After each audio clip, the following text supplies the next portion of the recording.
Iniciando nossa aula de hoje com esse tema, esse livro maravilhoso do nosso apóstolo, olha, a provisão total de Deus. Quer dizer que existe uma provisão, né? Existe uma condição, mas existe uma possibilidade de uma provisão total de Deus. O que é isso? Isso é segurança de que você está atrelado, que você está alinhado mesmo à vontade de Deus. E aí você pode contar com Deus em todas as áreas. Então esse livro vale a pena você adquirir, estudar. Claro, não vou fazer aqui a leitura do livro com você, seria uma leviandade da minha parte, né? Chamar você aqui para ler o livro. Você pode fazer isso na sua casa e deve fazê-lo, tanto o livro quanto a Bíblia, leia em casa, né? Mas nós vamos ter o nosso tema de hoje embasado, está aí a sua apostila. Se você não tem, alguém não recebeu a apostila? Tem alguém que não recebeu? Todos receberam? Amém. Então você tem a sua apostila para nos acompanhar. Vamos então hoje, neste tema, a provisão total de Deus. Senhor Jesus, obrigado, Pai. Mais uma vez, Senhor, ao ministrar a Tua palavra, eu declaro a minha total submissão ao trono da Tua graça, ao manto apostólico e profético que cobre este ministério, e a visão que Tu tens revelado ao apóstolo Miguel Ângelo para a última reforma protestante. Pela Tua graça, sou o que sou, totalmente, Deus, ligado às diretivas das 14 epístolas paulinas, Pai, que permeiam este livro maravilhoso, Senhor. Eu estou aqui nesta manhã para ouvirmos juntos a Tua voz, Senhor. Fala aos nossos corações. A minha suficiência vem de Ti. Tudo para a Tua honra e para a Tua glória, Jesus. Amém, amém e amém. Graças a Deus, graças a Deus. Obrigado, Joel querido. Temos o pensamento, né, da nossa apostila, que diz: somos um povo especial, somos um povo predestinado, eleito e escolhido para usufruir as bênçãos espirituais e materiais do Senhor. Há pessoas que se conformam em ser doentes, tristes, depressivas e fracassadas. Olha, irmãos, eu disse isso talvez nas duas últimas mensagens que pregamos aqui, sabe? Yolanda, querida, nossa grande louvadora também das terças-feiras, né? Que talento, hein? Parabéns pelo louvor. Mas eu tenho dito aqui nas últimas duas terças-feiras, eu disse, temos até que ter cuidado às vezes com certos textos bíblicos, porque há um perigo muito grande, Miguel, de nós às vezes pegarmos frases isoladas e acharmos que aquilo é uma frase de efeito. Frase de efeito, você pode ler outras coisas aí. Até Allan Kardec tem frase de efeito lá naquele livro dele, Louco, Evangelho segundo Allan Kardec, né? Mas às vezes a pessoa pega um Romanos 8:28, por exemplo, que diz, não, porque todas as coisas cooperam para o bem daqueles que amam a Deus, e fica, tudo coopera para o bem. Aí fica, se Deus quiser, se não quiser, e tudo fica muito poético, tudo fica muito lindo, e a pessoa começa a se conformar, e até, desculpe, amados, a achar que a bênção está na maldição. Cuidado, não há bênção na maldição. E às vezes situações negativas vão se prolongando na vida das pessoas. Você vê que Israel era assim. Por que Israel ficou 40 anos andando num lugar que podia ter andado, sei lá, em pouquíssimos dias? Em pouquíssimo tempo. Quantas vezes eles diziam, era melhor ter ficado lá como escravos, lembra? Então, precisamos entender que Deus tem uma vontade para o seu povo, e é disso que nós vamos falar, sabe? E aí diz aqui, então o nosso apóstolo, eu retirei isso de uma das páginas iniciais aqui na introdução, né? Ele diz, olha, há pessoas que se conformam em ser doentes, tristes, depressivas e fracassadas, quer dizer, ficam dizendo, não, eu estou no vale, nunca sai do vale. Irmão, o vale tem uma saída, e a saída do vale, depois do vale tem sempre uma subida. A subida é um pouquinho cansativa, mas se você se esforçar e você subir, Você vai lá de cima, irmãos, olha, você não imagina, já viu aquelas pessoas que vão lá, por que o cara vai lá e escala o pico do Everest, por exemplo? O cara vai lá em cima, coloca uma bandeirinha e desce. Não, é que existe uma questão que ele sabe, depois que você experimenta as alturas, eu posso dizer isso para você, né, como um combatente aeroterrestre, sabe que eu tenho formação para que... Depois que você experimenta ver a coisa de cima, irmão, você não quer mais ficar vendo de baixo, não, desculpe. Por cima você tem uma visão muito melhor. Depois que você experimentar o topo, você não vai mais querer, não vai mais se conformar com o vale. A graça de Deus é isso. Está vendo por que a gente fica aqui, às vezes, né? Fica por aqui, para não ficar um cacófago, né? Mas fica por aqui, passeando e esmiuçando, e nas nossas provocações a uma questão mesmo de reflexão, sabe, amada? Não é aquela coisa de concluir a apostila num culto, porque a escola de capacitação tem essa peculiaridade de debulhar, de buscar essa reflexão maior da nossa condição. Você vê que nós estamos ainda no pensamento, claro, já vi, né? Falei para a Bispa Gilda que o meu desejo humano era concluir essa apostila, não sei, vamos tentar, mas às vezes já ficamos aqui 10, 15 cultos numa apostila, e agora o mundo todo está sabendo disso, mas é assim, desculpe, deixa eu te lembrar, sem nenhuma soberba, porque é Deus na minha vida, não eu, mas a graça de Deus comigo, mas você está na escola de capacitação e crescimento espiritual. E a subida, ela tem essa coisa do sacrifício. Já viu aquela desculpa católica que diz assim, para baixo? Ninguém aqui nunca viu um católico falar isso, gente? Para baixo? Pode falar, não tenha medo não. Para baixo? Mas é o ditado que diz por aí, porque para baixo é só descer, né? Somente quem não está ainda com a rótula desgastada. Mas para baixo você vai descendo e vai embora, mais que demore, mas você está descendo. Agora para cima tem um esforçozinho, é por isso que tem gente que se conforma com o vale. Você está entendendo? Cuidado, eu tenho dito aqui, cuidado. O fácil te engana. O fácil te engana. O agradável te atrai, e a zona de conforto te distrai. Nem sei se a gente tem esse quadro aí, mas o fácil te engana, a zona de conforto, o agradável te atrai, e a zona de conforto te distrai. Está ali, está ruim, mas pelo menos tem uma sombra, tem um cipreste aqui, né? O cara consegue até entrar na sombrinha ali, não é isso? No vale que tem cipreste? Acho que já veio essa palavra aqui na minha mente agora, mas acho que sim. Que o profeta encontrou um. O fácil te engana, o agradável te atrai, e a zona de conforto te distrai. Visite lá a nossa página de missões, tem lá um espaço que é Por Daniel Anacleto, um álbum da página de missões, que você vai achar muitas dessas palavras, né, que Deus tem me dado, aí quase que filosóficas, né, para a glória dele.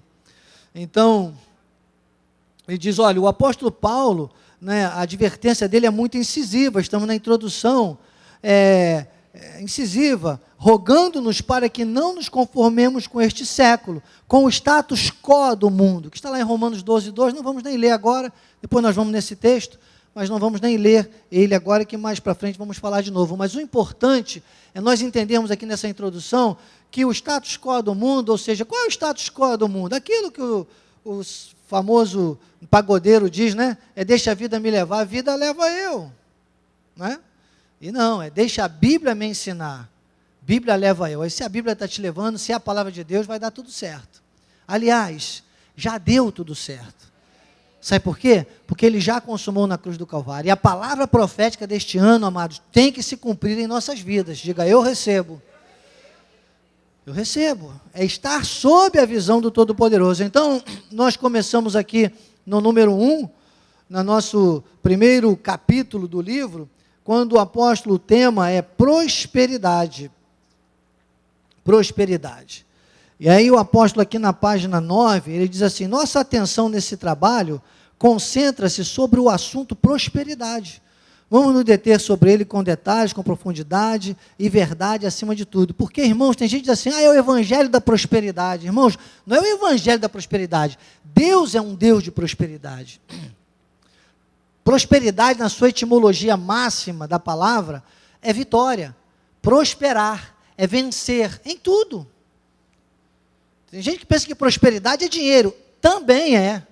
Porque você sabe, né, Eclesiastes 10:19 diz: o dinheiro atende a tudo. Então, precisamos do dinheiro para a sobrevivência, faz parte. Mas acontece que prosperar é vencer.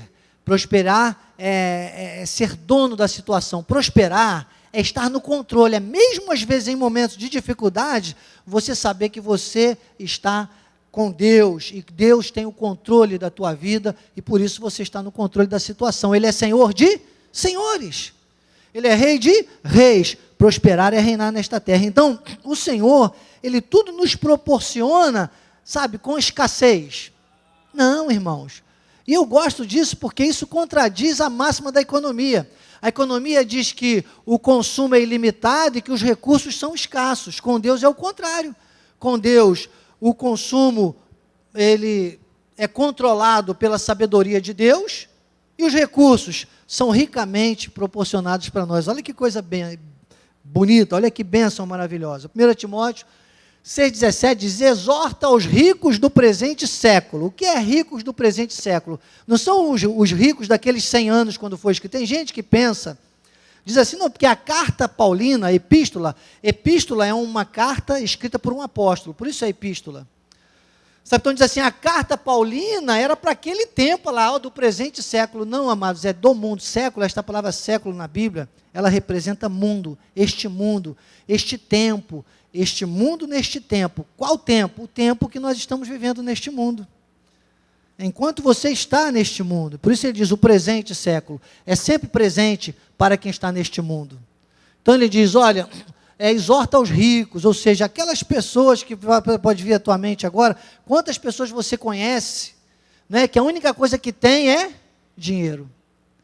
Tem gente que a única coisa que tem é dinheiro, não tem mais prazer nenhum.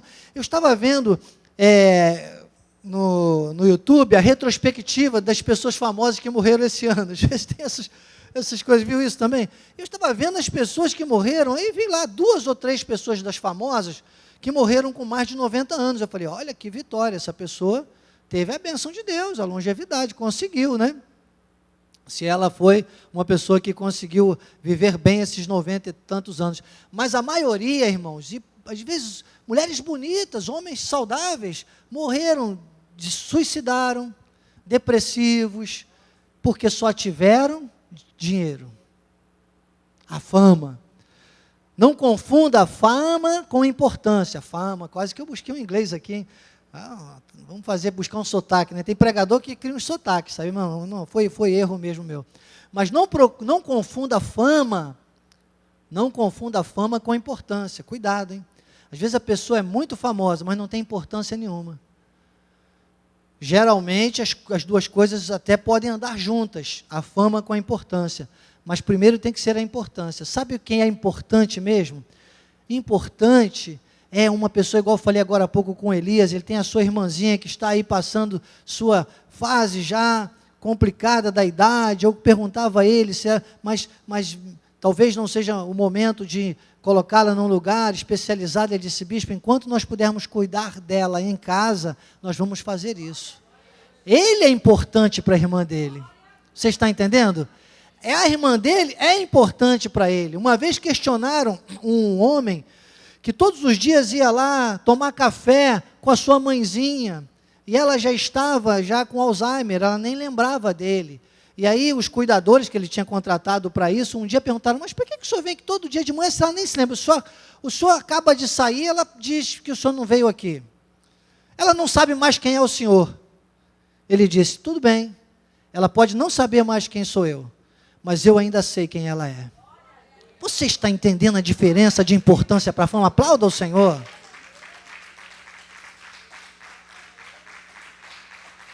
Agora, os ricos do presente século, é isso que nós temos aqui, sabe, amada? Na escola de capacitação, é buscar você para essa reflexão, é para o pessoal, é a subida que é cansativa. A subida é cansativa. Então, exorta, por quê? Porque qual é o sentimento da riqueza deste mundo? O que você vê por aí, amados? pessoas inescrupulosas, pessoas que, olha, nem vou ficar citando exemplos aqui, situações que nós até vivemos, né, lá na região dos lagos, agora nesses 3 dias, que eu fico pensando, um lugar que você vai para se divertir, e pessoas, a própria prefeitura criando e tirando o teu direito de ir e vir, e cobrando pedágio para você chegar nas praias, irmãos. Sabe, eu não vou nem falar nada disso, porque nós fomos tão abençoados, né, por Deus, que superamos tudo isso e, com grandes bênçãos, mas os ricos do presente século, amado, é isso. Você não vai ver esse sentimento de importância. Você vai ver muita gente famosa, mas pouca gente importante. Entenderam o recado? Então, não depositem. Ele está dizendo, né, o sábio apóstolo Paulo está dizendo a Timóteo, não depositem a sua esperança na instabilidade da riqueza, mas em Deus. Nós temos que pregar isso, nós temos que ensinar isso, porque nós temos muito povo de Deus vivendo essa riqueza do presente século, dessa forma aí, olha, sabe, orgulhosos, acreditando que é a força do seu braço, pensando que caixão tem gaveta. Caixão não tem gaveta, irmão. Se enterra alguém com um anel de ouro para você ver o que acontece. Não tira o dente de ouro da pessoa, não. O negócio de botar dente de ouro, ainda bem que acabou essa história.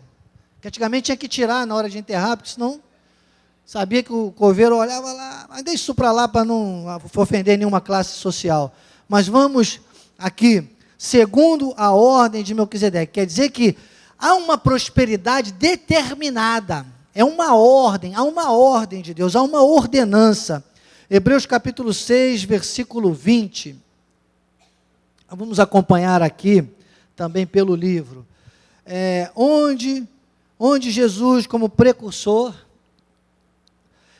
entrou por nós, tendo se tornado sumo sacerdote para sempre, segundo a ordem de Melquisedeque, porque este, Melquisedeque, rei de Salém, é sacerdote do Deus Altíssimo, que saiu ao encontro de Abraão, quando voltava da matança dos reis, e o abençoou, para o qual também Abraão separou o dízimo de tudo. Primeiramente se interpreta rei da justiça, depois também rei de Salém, ou seja, rei da paz, pai, sem mãe, nem genealogia, que não teve princípio de dias, nem fim de existência, entretanto, feito semelhante ao Filho de Deus, ou seja, foi a primeira aparição, né? Foi o primeiro momento aí, digamos, de Deus na figura, prefigurava Cristo, o próprio sumo sacerdote. Então, o apóstolo Miguel Ângelo diz isso aqui na página 12, ele diz, quem foi Melquisedeque? O que diz respeito a nós, que estamos vivendo no período da dispensação, o período do tempo no qual Deus traz uma revelação específica ao seu povo, da graça de Deus. Então, ele está mostrando que existe um pacto, existe isso foi antes, porque há um questionamento de dízimos, não, porque o dízimo é lei, é graça, não, isso foi antes que viesse a lei. É uma ordenança, é uma organização para a nossa existência neste mundo, esta questão do dar e dar-se-vos-á, do semear para colher, de termos, isso nos dá, a nossa participação financeira no reino de Deus, isso nos dá um cinturão de segurança, como o apóstolo gosta de chamar, isso nos dá faz um diferenciamento, não é? Ou um diferencial, nos dá um diferencial entre os demais que não entendem essa visão. Pela graça de Deus, nós semeamos por uma questão de envolvimento, de compromisso, de gratidão, de devoção, de dizer, peraí, essa é minha igreja, esse é meu apóstolo, esta obra é maravilhosa, isso exalta o nome de Deus, eu vou envolver a minha vida financeira, eu vou ser parte disso, eu vou semear, e a honra de Deus está sobre isso, porque Deus deixou-nos esta oportunidade. Então, por isso, que quando nós semeamos, você veja como Abraão, né, se dispôs a semear, nós fazemos isso, de tudo lhe deu dos despojos do dízimo. Então, nós entramos nessa esfera. Depois tem já lemos o 7, não? Deixa eu ver aqui, estou indo pelo livro também. Já fomos do 7, 1 ao 3, Joás? Ah, sim, falamos da genealogia. Ok, agora o 13, 7, né?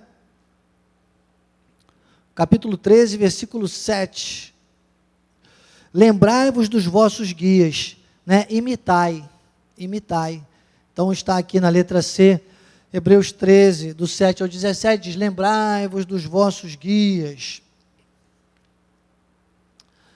os quais vos pregaram a palavra de Deus, e considerando atentamente o fim da sua vida, imitai a fé que tiveram. Obedecei os vossos guias, e sede submissos para com eles, pois velam por vossa alma, como quem deve prestar contas, para que façam isto com alegria, e não gemendo, porque isto não aproveita a vós outros. O apóstolo aqui na página 14 do livro, ele diz assim: como apóstolo e profeta, quero ensinar-te a viver em harmonia com a palavra de Deus. Dízimo não é lei de Moisés, é anterior a ela. Abraão sentiu de Deus que deveria retribuir, quer dizer, você vê que não houve ali um pedido, não, lá no contexto que nós lemos, você olha, não houve um pedido, houve um sentimento de gratidão. Abraão, quando viu Melquisedeque, ele reconheceu em Melquisedeque a instância superior. Eu tenho ensinado isso para a glória de Deus, Deus tem me usado nisso. Desculpa. Tanta coisa para falar que às vezes eu esqueço que tem que molhar um pouquinho as cordas vocais.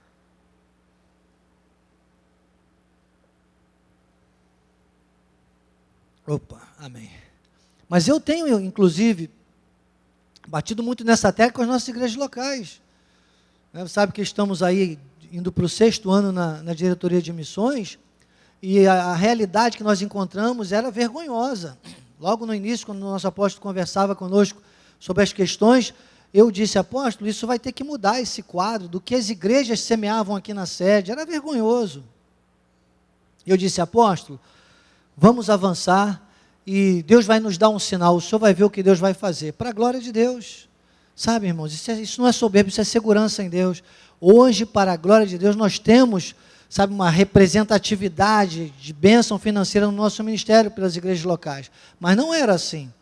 Mas foi preciso um trabalho, e temos feito, ainda continuamos, e tem que se manter, para que se entendesse que quando você tem uma instância superior à sua frente, você deve depositar as suas honras a Deus. E a sede em relação às igrejas locais é a instância superior. Foi isso que Abraão reconheceu ali. Abraão reconheceu a figura de Deus ali. O que ele quis fazer? Ele quis o quê? Ele quis doar. Ele quis entregar. Esta é a ordem, isso nós temos que imitar. E é isso que eu digo para você, sabe, que nós temos uma bênção. A graça de Deus forma líderes com essa visão. Há poucos dias eu estava na nossa igreja que tu vive em São Paulo, que é a nossa maior igreja, porque São Paulo é o maior. São Paulo hoje só é ligado ao Brasil por uma questão de organização mesmo, porque poderiam ter se emancipado já há muito tempo. É o maior estado do Brasil, sabe? Teria que ser a capital, não teria que ser Brasília, teria que ser São Paulo. Acho uma injustiça, inclusive, né? Levaram para lá para ficar longe dos nossos olhos, mas quem sabe, né? Mas vamos deixar a política de lado. É que só para entender que nós não somos, sabe, pessoas sem nenhum conhecimento do contexto político também. Sabemos dessas falcatruas, mas o que nós precisamos ver é que eu conversava com os bispos de São Paulo e dizia: olha, São Paulo hoje é a nossa filha mais velha. Sabe aquela filha que já começa a ajudar a mãe? E São Paulo tem uma representatividade muito grande no nosso ministério, graças a Deus. Sabe? Mas tudo isso precisa de uma orientação, de formação, de entendimento de que nós somos pessoas que precisamos reconhecer as nossas lideranças. Você vê o apóstolo dizendo de vez em quando, ele manda sementes para alguns líderes que estão sobre a nossa igreja também, no exterior, nesse ministério apostólico, ele abençoa, ele semeia. É assim, foi isso que Abraão viu. E a graça de Deus vai manifestando isso, sabe por quê, Valéria? Porque nós começamos a entender que nós vamos enxergando os nossos líderes, vamos honrando os nossos líderes com esta visão, e Deus vai nos formando também como líderes sobre outras pessoas, para que outras pessoas se envolvam na obra de Deus. A verdade é essa. Por isso que tem que ser o quê? Temos que ser o quê? Todos imitadores. Nosso apóstolo Miguel Ângelo é um grande exemplo de fidelidade a Deus. Então, o que eu digo é assim, nós honramos e olhamos Abraão, Isaac, Jacó, Davi, mas nós podemos olhar também para o nosso líder. É disso que eu estou falando. E se você for por igrejas aí fora, e eu, como vamos aqui resguardar, porque estamos ao vivo agora, eu tenho que me controlar talvez um pouquinho mais, nós estamos só entre quatro paredes, mas eu vivi, sabe, na tradição do Evangelho, e desculpe, não podemos usar muitos líderes por aí como exemplo, nessa questão inclusive. As pessoas têm medo, têm insegurança, têm vergonha de falar de dinheiro. Não podemos ter isso, nós temos que ensinar o povo, porque é nessa visão que está a prosperidade de Deus sobre a vida dos seus filhos. E nós então precisamos o quê? Imitar. Então ele diz, olha, obedecei vossos guias, sede submissos, pois velam por vossa alma. Sabe, fazem isso porque isso não aproveita a vós outros. Uma fé que ela...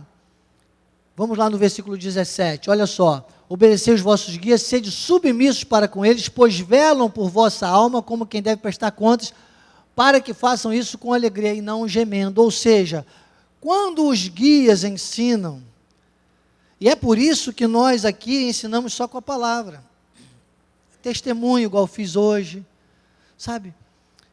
E aí Deus toca no coração daqueles que são sensíveis. Porque se for, desculpe irmãos a palavra que eu vou usar aqui, se for por forçação de barra, tem muita gente perdendo tempo por aí, fazendo coisas que não estão no eixo do que é realmente, digamos aí, o startup, que é aquele botão, entendeu? Que acessa, que aciona a manifestação de Deus. Já viu aquele botãozinho difícil, né? Você apertar do lado. Uma vez chamaram uma máquina muito importante de uma empresa, deu defeito, e chamaram um técnico para consertar aquela máquina, que era uma máquina central, tipo na época, digamos que fosse um computador central, que colocaria toda a fábrica para funcionar, ninguém sabia consertar, tiveram que chamar um técnico muito importante, e aquele técnico chegou naquela empresa, e o proprietário já estava até com medo, né, de quanto ele iria cobrar, ele não quis dizer quanto, mas só ele que sabia, tá bom, fez lá o serviço, e ele cobrou, na época, digamos aí, uma empresa muito grande, ele cobrou R$1 milhão para fazer aquele trabalho, e ele chegou naquela máquina com uma chavinha e apertou um parafuso, e tudo voltou a funcionar naquela empresa. E aquele homem disse, falou assim, peraí, mas você para apertar um parafuso, você me cobrou R$1 milhão, mas não é tão rápido, não foi tão fácil você apertar esse parafuso. Se você me der um relatório, uma nota especificando o teu serviço, eu pago, senão eu não vou pagar não. Ele deu uma nota, ele disse, apertar um parafuso, R$50. Saber qual parafuso apertar, 900 e tal, e tal, e tal. E aí aquele homem teve que pagar, porque só ele sabia. Irmão, busque o saber. Entenda que o saber é uma fonte inesgotável. Parabéns a vocês todos, especialmente as nossas duas amadas, que estão conosco pela primeira vez nesta terça-feira. Parabéns, vocês ficaram com a melhor parte. Eu sei que todos aqui, tem gente aqui que poderia estar até na feira, temos uma concorrência terrível aqui. Às vezes fico sabendo de irmãos que moram aqui pertinho, mas que não perdem a feira. Às vezes eu passo, saindo do culto, né? Até encontro alguns irmãos ali saindo da feira, não é verdade, Rosa? Estão lá na feira agora. Então, tem gente aqui que poderia estar até na feira, né, Eliane, que mora no Valquer? A feira boa que tem aqui, até indico para você. E detalhe, se você vir no culto e for depois que o culto acaba meio-dia, você pega preço melhor. Mas tem gente que não entendeu isso ainda. Está lá agora pagando R$5, daqui a pouco vai custar R$1 a dúzia de bananas. E deixou de estar aqui. Parabéns que você está aqui. Você está na escola do saber, você está em mais um culto do nosso ministério. Vou te dizer, irmãos, o diabo está endemoniado. Não pelo que você conseguiu até hoje, mas pelo que você está crescendo aqui hoje. Porque é no crescimento que a gente avança, irmãos, é saber qual o botão apertar, onde está o botão, qual o parafuso que tem que ajustar. É isso que custa caro. O outro disse assim, se você tiver uma árvore para cortar, bem larga, que leve 10 horas para cortar, o que você faria para um grande lenhador? E você não tem lá uma motosserra, claro, né, que é para que ninguém estrague a minha história. né, minha analogia. Ele disse, eu passaria 9 horas e meia amolando o serrote, e cortaria a árvore em meia hora. Ninguém quer amolar o serrote, todo mundo quer cortar a árvore, irmão.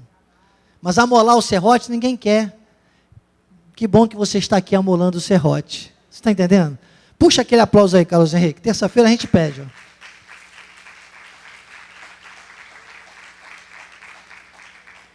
Então, irmãos, é esse tipo, é esse nível de pessoas com sabedoria, sabe, que nós temos que ver no nosso ministério, na Igreja Cristo Vive. E nós vamos, eu vou dizer, eu pensava esta semana, irmãos, não é? Pode ser que eu tenha, às vezes, a minha irmãzinha Zira, um beijo, se estiver nos assistindo aí, que é muito sedenta da palavra, uma das minhas irmãs. Às vezes eu vejo hoje no seio da minha família, aqui no ministério só eu estou, eles não estão, eles participam de outros ministérios e tal, e às vezes ficam meio arredios por causa da nossa revelação, da nossa visão, da nossa doutrina, né, que é uma doutrina às vezes um pouco agressiva para os da tradição do Evangelho, mas nós amamos, respeitamos e são todos salvos para a glória de Deus, não é verdade? Estão fazendo coisas que não precisavam fazer, tá bem?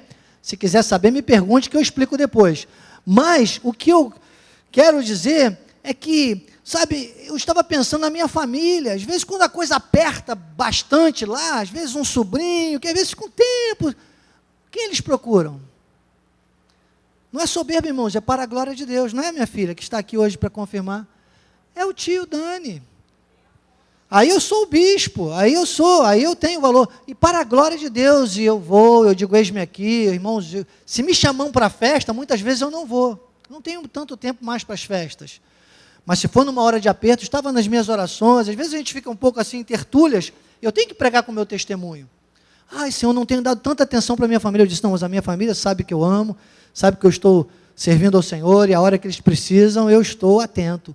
E para a glória de Deus, não teve uma situação que não me convocassem, dissessem, ó, preciso ser pastoreado, irmãos, isso é para a glória de Deus. Para a glória de Deus. Eis-me aqui, eis-me aqui, eis-me aqui.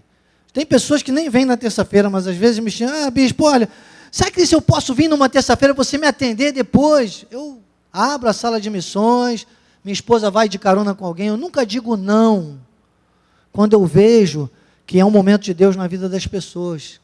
Sabe, eu estou aqui para isso, é isso que traz honra à minha vida. É o reino, eu não brinco mais com isso na minha vida, minha família está aqui, minha filha está aqui, sabe disso. Vê isso constante na minha vida. Agora, se nós não ficarmos, né, dentro dessa visão e não entendermos, amados, entenda, outra coisa importante antes da gente entrar nesse segundo tópico, entenda, o alimento espiritual para a sua vida está aqui. O alimento espiritual para a sua vida sai desse altar, não fique buscando coisas, ideias, situações, porque você vai ser levado ao erro. Sabe, quem sabe menos, ele tem uma tendência diabólica, carnal, humana, para te influenciar, para te arrastar. O perdido, já viu aquele cara que está, já viu quando ninguém está sabendo muito para onde vai, aí o camarada vai, não, vamos por aqui, vai um montão de gente atrás, geralmente está todo mundo errado.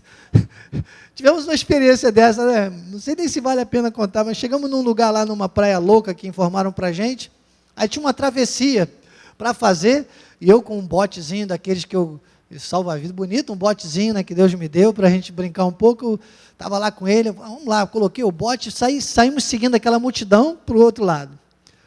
São uns 200 metros, Guacira, dentro da águazinha assim, coloquei a Luísa no bote, com as coisas todas, e fomos atravessando para o outro lado. Todo mundo por ali. Quando a gente chegou do outro lado, a gente viu que do outro lado não tinha exatamente nada, nem quiosque, não tinha nada. Algumas pessoas que vão lá para o outro lado e formam suas esteirinhas, deitam, ficam lá o dia todo, aquele programa de índio.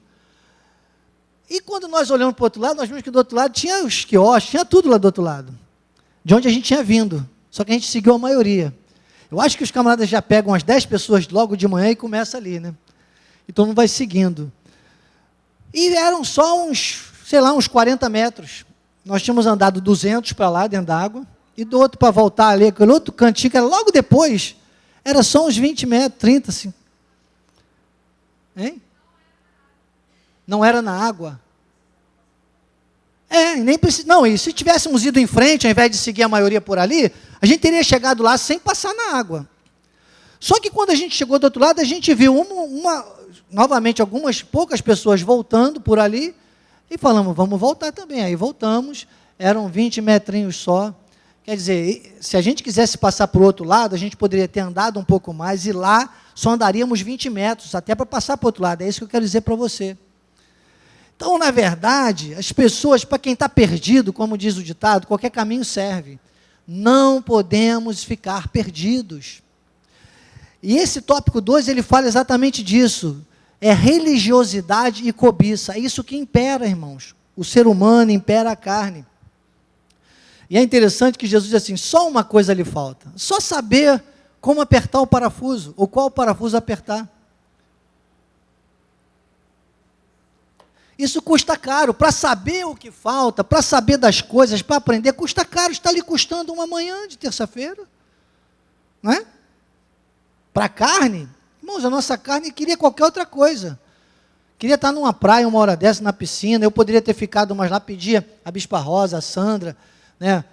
Tantos irmãos aqui habilitados para estarem aqui hoje, nosso apóstolo aceitaria isso. Mas eu estou aqui para ser imitado por você também. Eu estou aqui reproduzindo o apostolado.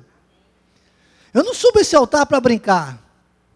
Então ontem já saí de lá cedo, já comecei já tinha separado, claro, o tema, o livro, tudo, mas a olhar, a estudar um pouco mais, já estava envolvido com o culto aqui. Dá trabalho. Nós não estamos crescendo nessa manhã? Depende de esforço, depende de dedicação, depende de diligência. Diligência, que é o dedicado, esforçado e fiel. Só uma coisa lhe falta. Marcos capítulo 10, 17 a 31, diz, vamos aqui puxar o livro para eu ficar acompanhando também. Olha, você vê quantas páginas nós estamos pulando aqui do livro, porque é claro, aqui no livro tem um contexto mais rebuscado, a questão que o apóstolo abordou no livro. Vale a pena você ter o livro. E nós aqui vamos buscando pontos e eixos e comentários e exemplos mais pessoal, mas para nós, nosso dia aqui. Cada culto há um momento específico, especial na vida de cada um, para a glória de Deus. Então, vamos aqui para o 2, só para eu acompanhar com você no livro. Viu quantas páginas aqui nós já passamos do livro? Eu estou agora na página 37, capítulo 2. Só uma coisa lhe falta. Aí o apóstolo diz assim na página 37, vou levar o leitor a refletir comigo sobre a atitude de um personagem bíblico, que teve a graça de encontrar-se pessoalmente com Jesus. Era um homem em busca de respostas para os seus questionamentos interiores. Aliás, tão normais e reais hoje em dia, na mente e coração das pessoas, também em busca da verdade. Era um homem religioso, marcado e quase cego pela cobiça. Por quê? A religiosidade, né, e as tendências da nossa carne, elas vão nos levar a questões humanas, a questões tangíveis, a questões visíveis, e com Deus não é assim, amados. Com Deus uma coisa lhe falta. Vamos ver, Marcos capítulo 10, do 17 ao 31. Pondo-se Jesus a caminho, correu um homem ao seu encontro, ajoelhando, perguntou, bom mestre, que farei para herdar? Respondeu Jesus, por que me chamas bom? Ninguém é bom. Vou ler rapidinho, depois você lê devagar em casa, que eu também não tenho obrigação de ficar lendo a Bíblia devagar com você, tá bem? Vamos lá. Ninguém é bom senão um só, que é Deus, sabe os mandamentos, não matarás, aí fala os mandamentos, honra, dá o pai e mãe, aí Jesus falando para ele. Ele respondeu, mestre, tudo isso tenho observado desde a minha juventude, mas Jesus fitando o amou e disse, só uma coisa te falta, vai, vende tudo o que tem, dá aos pobres e terás um tesouro no céu, então vem e segue-me. Ele, porém, contrariado com esta palavra, retirou-se triste, porque era dono de muitas propriedades. Eu não vou ler tudo isso aqui não, tá? Só vou dizer para você o seguinte, primeiro ponto que precisamos observar aqui é, logo assim que esse homem chega para falar com Jesus, quando ele diz, bom mestre, né? E Jesus responde para ele, volta lá no primeirinho, lá, o primeiro versículo disso aí. Correu, respondeu, perguntou, bom mestre, está vendo? E o outro, o que Jesus responde? por que me chamas bom? Ninguém é bom, senão um que é Deus. Porque aquele homem estava olhando para Jesus com religiosidade e cobiça. Aquele homem era um republicano, aquele homem não entendia nada de coração de Jesus, de ser um seguidor de Jesus. Ele estava ali como uma pessoa famosa, mas não importante. Ele estava olhando Jesus como uma pessoa famosa, mas não importante. A fama de Jesus já tinha corrido por ali. Mas qual era a importância de Jesus? A importância de Jesus era que aquele homem olhasse ele e visse Deus. E não mais alguém que pudesse lhe dar mais importância. Está cheio de gente nas igrejas aí, amados, e usando as igrejas.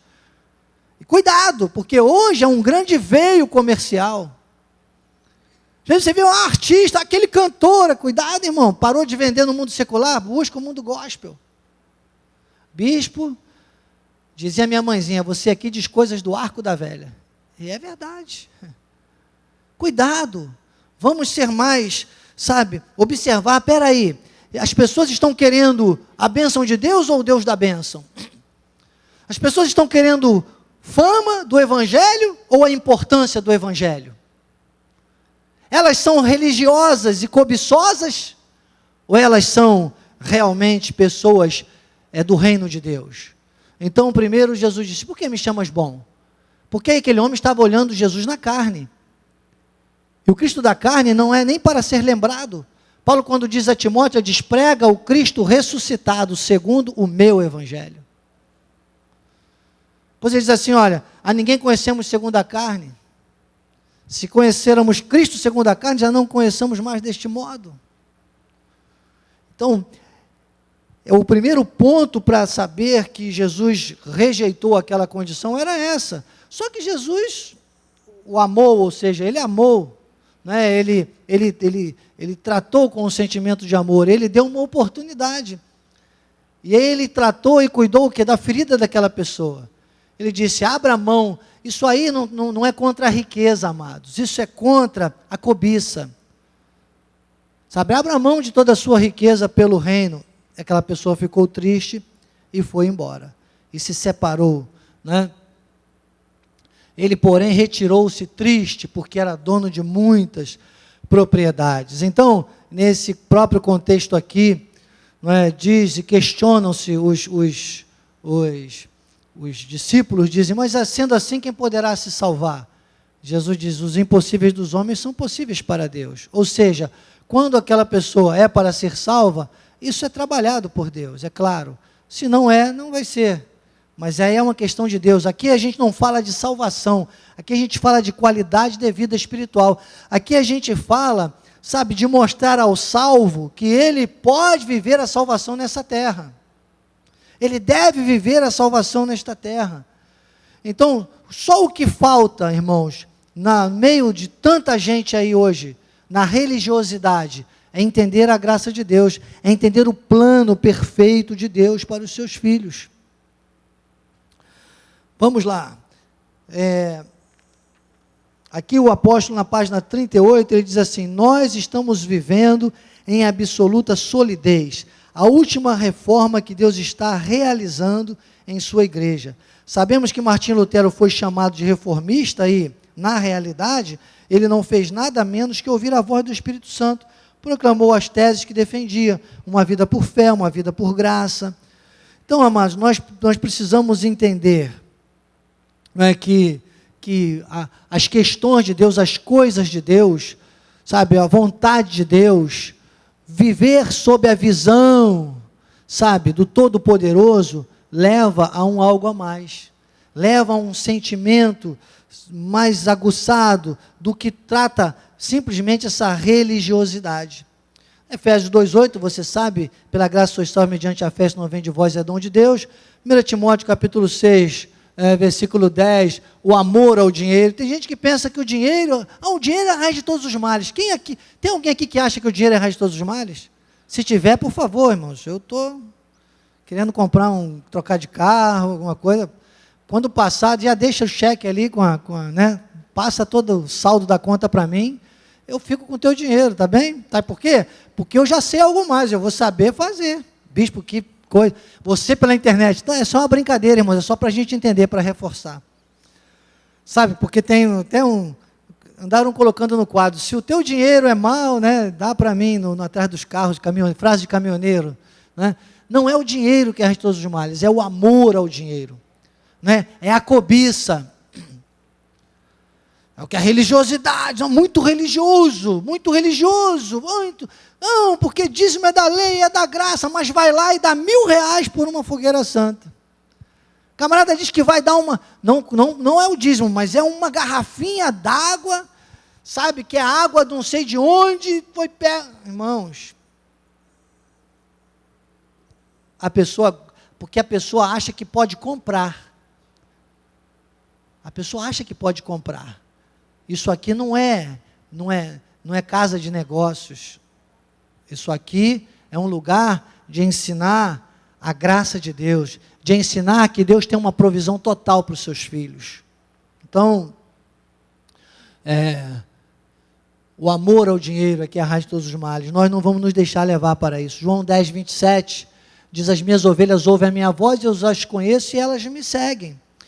Na verdade, esse capítulo 10, ele leva as pessoas a acharem que a salvação se perde.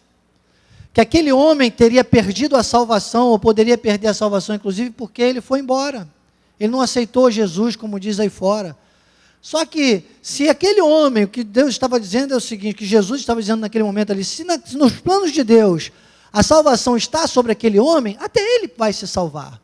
Em algum momento a pessoa cai em si.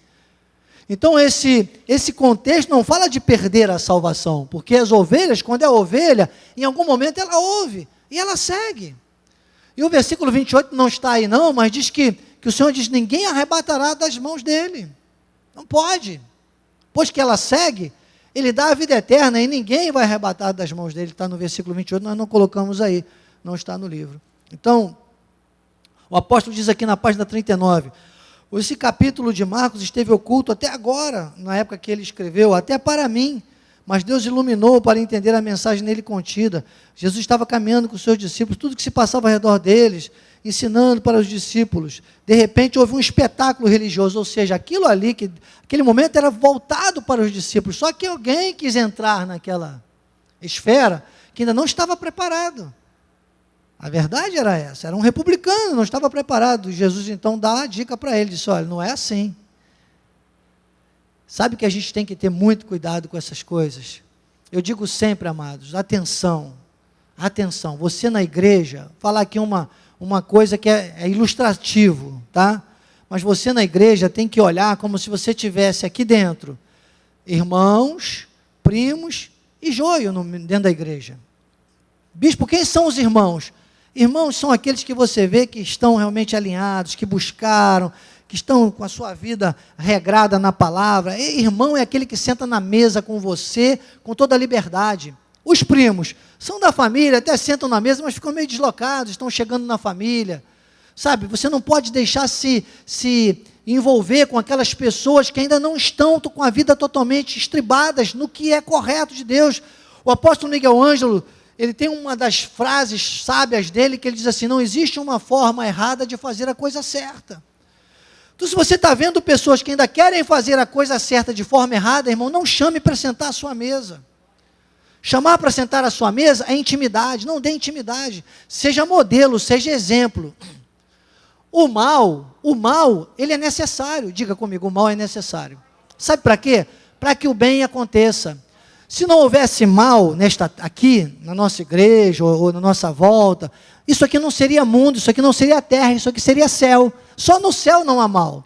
O mal existe para que o mundo exista.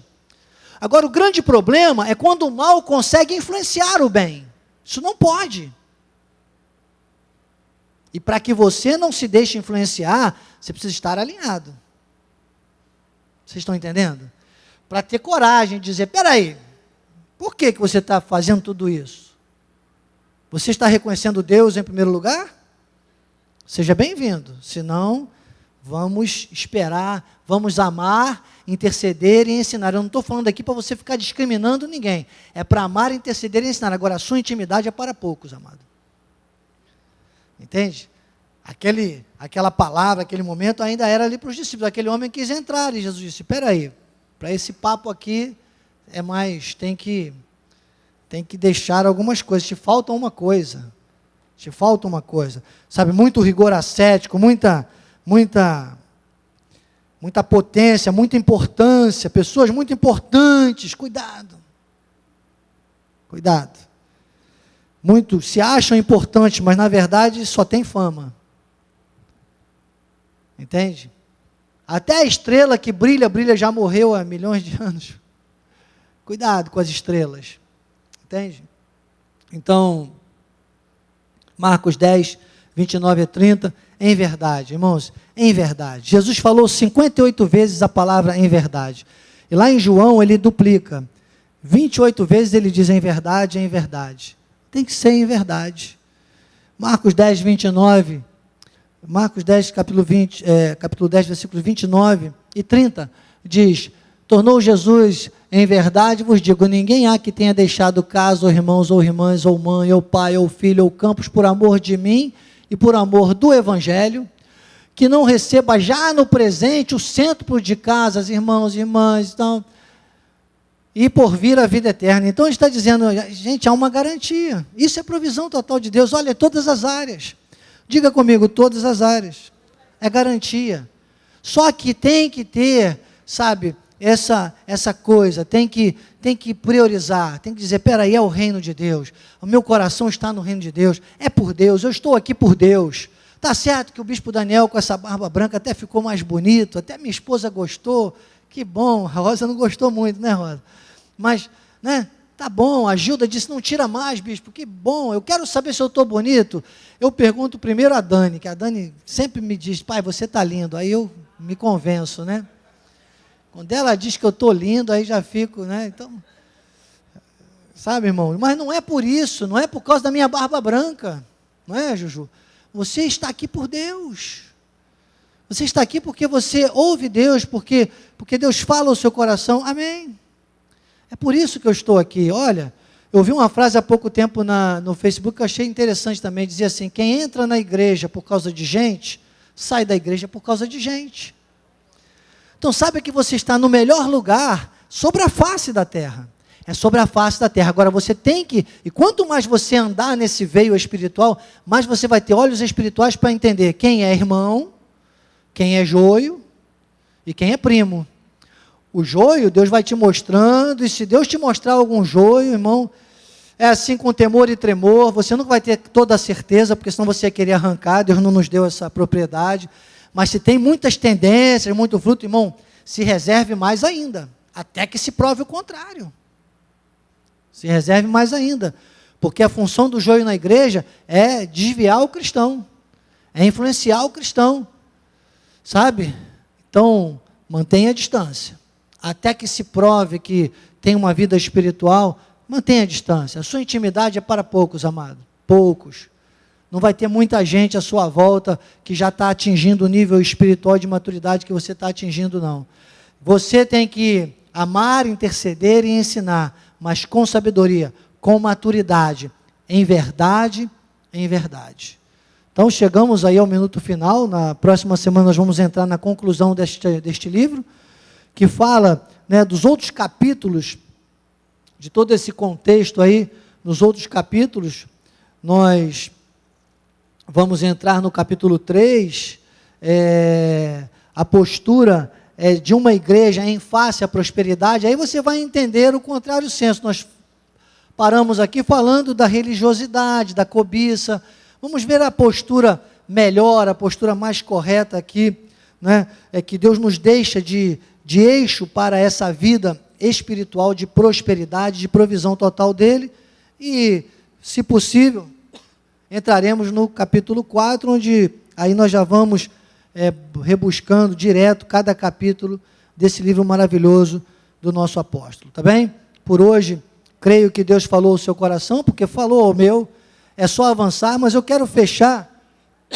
Joel, pode até assumir o teclado, eu quero fechar com esse versículo, que é um dos versículos da revelação, né? Cada encontro nosso nós vamos buscar um versículo, tenho 2 minutos para isso, um versículo do nosso apóstolo, da grande revelação para o nosso ano de 2018, Zacarias capítulo 9, versículo 6, está aí: o Senhor seu Deus, naquele dia, os salvará, como ao rebanho do seu povo, porque eles são pedra de uma coroa e resplandecem na terra dele. Ou seja, nós temos que ter segurança da salvação. Esse contexto, esse espaço, essas folhas que eu pulei aqui do livro do nosso apóstolo, ele fala muito sobre esse aspecto, inclusive da segurança da salvação. Então, o primeiro passo é termos a segurança da salvação. Isso está garantido, isso é com Deus. E agora aqui na terra, nós temos que saber que nós temos direito a viver a provisão total de Deus, viver uma vida diferenciada, porque nós somos o quê? Pedras de uma coroa, e nós estamos colocados nesta terra para resplandecer nesta terra. Não é para viver como os demais no vale não, irmãos. É para viver de glória em glória, transformados sim, de glória em glória. Teremos aflições? Sim, mas vamos ter bom ânimo. Nós vamos passar pelo fogo, pela água, pelo rio, vamos, os ventos, vamos, mas vamos passar. E nem o fogo, a fumaça, o fogo vai deixar cheiro de fumaça em nós. Por quê? Porque nós somos pedras de uma coroa. A pedra tem que resplandecer. Onde você estiver, com quem você estiver, se é um irmão, glórias a Deus, dá o braço porque você se sente mais forte ainda. Junte-se a ele. Se é um primo, está chegando, vamos ver o que é isso. Vai ser um salvo ou é um joio? O joio é a minoria. Saiba sempre que a maioria são pedras. Precisam ser trabalhadas. Use a sua vida como um conceito espiritual, como guia. Lembra que eu falei? Quem entende quem é um guia, vê um guia, obedece o guia, se torna guia, irmãos, para ser imitado. É disso que eu estou falando. E aí nós vamos viver sim a provisão total de Deus. Assim seja, assim disse o Espírito da graça. Vamos andar na visão do Todo-Poderoso, em nome de Jesus. Amém. Glória a Deus. Mais forte. Amém.